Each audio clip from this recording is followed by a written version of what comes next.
జనమే నిర్మించిన సేన జనసేన జనసేన జనం కొరకు జనం చేత జనమే నిర్మించిన సేన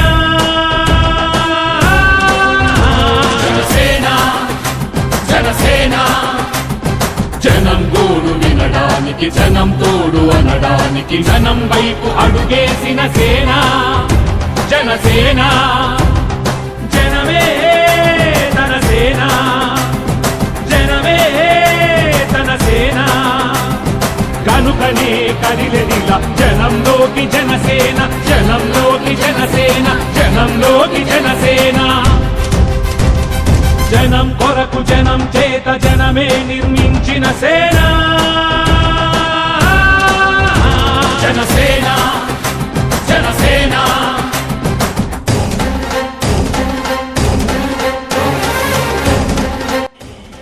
ఈరోజు మేము ఈ విధంగా ఒక స్టేజ్ మీద 3 పార్టీల నాయకులు కార్యకర్తలు ఒక పండగ వాతావరణం జరుపుకుంటామంటే ఇది మా ప్రియతమ నాయకులు జనసేన అధినేత అయినటువంటి పవన్ కళ్యాణ్ గారి ఆశీస్సులు ఆయన యొక్క దయ వల్ల మేము ఈరోజు ఈ విధంగా స్టేజ్ మీద మాట్లాడుతామని చెప్పడానికి గర్వపడుతున్నాం. ఎందుకనంటే కుల మతాలకు అతీతంగా జాతీయ నాయకుల ఆశయాలకు అనుగుణంగా డాక్టర్ బాబాసాహెబ్ ఆశయాలకు అనుగుణంగా పెట్టినటువంటి పార్టీ జనసేన పార్టీ. ఆ పార్టీ అధినేత కుల మతాలకు అతీతంగా ఉండాలి, నా పార్టీలో ఎవడన్నా ఉంటే కులం నాది ఫలానా కులం నాదే చెందుతుంది అని అంటే మాత్రాన్ని దూరంగా పెడతానని నిన్న కూడా మీటింగ్లో చెప్పినటువంటి సందర్భం గుర్తు చేస్తున్నా.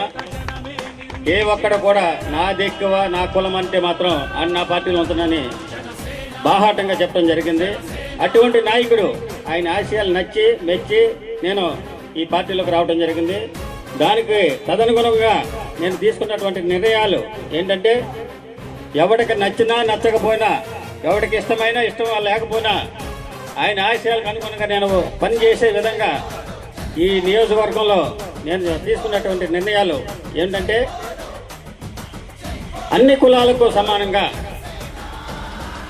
అన్ని వర్తించాలనే ఉద్దేశంతో తీసుకున్నటువంటి సందర్భంలో నా నిర్ణయం బాసర్లపూడి పిఎస్సిఎస్ చైర్మన్గా మందా గాంధీ గారిని ఏర్పాటు చేయడం జరిగింది.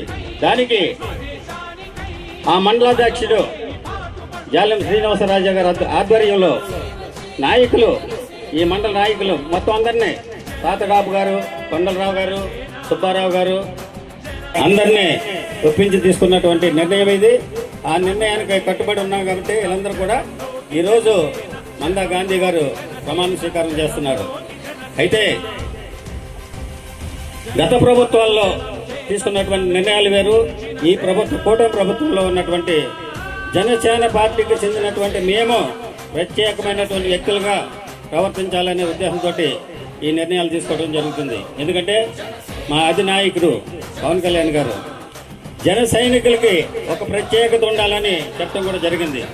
ఆయన మాట తూచా తప్పకుండా పాటించే వ్యక్తిగా నేను ఈ నిర్ణయాలు తీసుకుంటాను.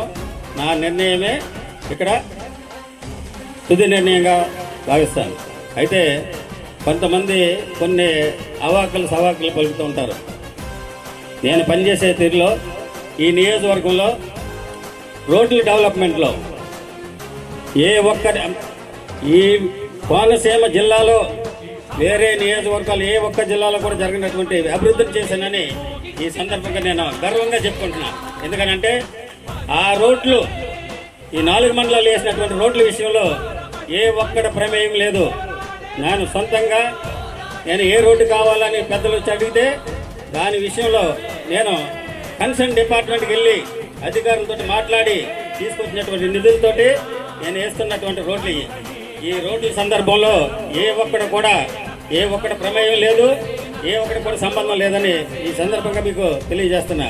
అయితే ప్రతి పని విషయంలోనూ నేను సొంత నిర్ణయం తీసుకుంటాను.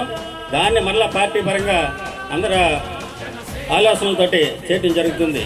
సో ఈరోజు ఎంత గర్వకారణం అంటే ఒక దళితుడు గతంలో ఎప్పుడు కూడా ఏ విధమైన ఏ పార్టీ కూడా ఇవ్వనటువంటి అవకాశాలు ఈ నియోజకవర్గంలో నేను ఇవ్వడం జరిగింది. నీటి సంఘాల విషయంలో ఒక దళితుడిని నీటి సంఘ అధ్యక్షుడిగా చేయడం జరిగింది. చరిత్రలో లేనటువంటి విధంగా ఒక దళితుడిని డీసీ చేయడం జరిగింది. ఆ డీసీ ఈ నియోజకవర్గం కాదు, ఈ జిల్లాలోనే ఎప్పుడు జరగలేదని ఈ సందర్భంగా తెలియజేస్తున్నాం. అటువంటి డీసీ కాకర శ్రీనివాస్ ఇక్కడే ఉన్నాడు, మీరందరూ చూడండి. ఇది చరిత్రను తిరగరాసే విధానం, చరిత్రలో లేనటువంటి పనులు చేస్తున్నాం చేత. అదేవిధంగా ఈ మండలానికి ప్రత్యేకించి జాలిం శ్రీనివాసరాజు అనే SC ST monitoring committee and vigilance committee మెంబర్గా చేయడం కూడా నేను గర్వపడుతున్నాను. అదేవిధంగా మా పెద్దలు అధినాయకుడైనటువంటి పవన్ కళ్యాణ్ గారు ఆలోచన విధానంలో భాగంగా నగరం ఏఎంసీ చైర్మన్గా పెనుమాల లక్ష్మి గారిని కూడా చేయడం జరిగింది. ఇది నేను గర్వంగా చెప్పుకోవడానికి నేను చేసినటువంటి పనులు. అంచేత ఒక దళితుడిగా ఎస్సీ నియోజకవర్గ శాసనసభ్యుడిగా నేను ఏమేమి చేస్తున్నాను అనేది ప్రజలందరూ చూస్తున్నారు. మీకు ఇంకా కావాలంటే 24/7 నేను ఎప్పుడు మీ అందరికి అందుబాటులో ఉంటానని ఈ సందర్భంగా తెలియజేస్తున్నాను. అందుబాటులో ఉంటున్నాను కూడా. ఎప్పుడు ఎవరు ఫోన్ చేసినా, కొండలరావు గారు చెప్పారు ఇందాక, ఎప్పుడైనా ఫోన్ చేస్తే భయపడతారు. భయపడేది లేదు.